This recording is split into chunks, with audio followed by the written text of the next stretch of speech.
అరే గీ వార్త మన దేశం ఒలింపిక్ సంఘాల ఆఫీసర్లు చూస్తే మంచిగుండు. తప్పకుండా గీ మనిషిని సెలెక్ట్ చేస్తురు.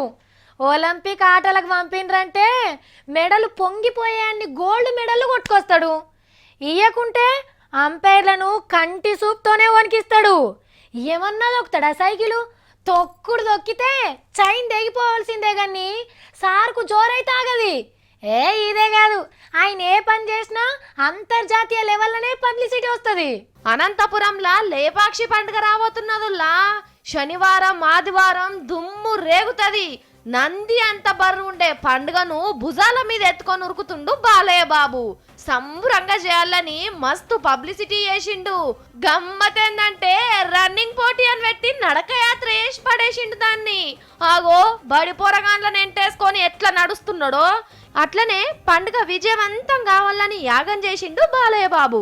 ఇక నిన్న సైకిల్ దొక్కుకుంటా చిన్న కథల వల్లే హ్యాండిల్ ఇడిచిపెట్టి దొక్కుడు, వంగి దొక్కుడు, లేచి దొక్కుడు, అబ్బో సినిమా చిత్రాలన్నీ చూపించిండు. పండుగకు రమ్మని అందరిని కలిసి కారట్లు పంచుతున్నాడు కదా, అట్లనే వాళ్ళ బావ చంద్రాల సార్ను కలిసిండు మర్యాద కొద్దీ. అందరిని పిలుస్తున్నావు మంచిగానే ఉన్నది కానీ చిరంజీవికి కారెట్ ఇచ్చిండ్రా అని అడిగిండ్రు మా ఇలేకరన్నలు ఉబ్బాగక. ఈ గేమ్ డైలాగ్ కొట్టిండో ఇనుండ్రి. ఇండస్ట్రీలో కూడా ఎవరిని పిల్లలంతవరకే పిలిచాను, ఎందుకంటే నేను ఎవరిని ఎత్తుకుని ఎక్కించుకుని కూర్చోబెట్టిన ఎవరిని.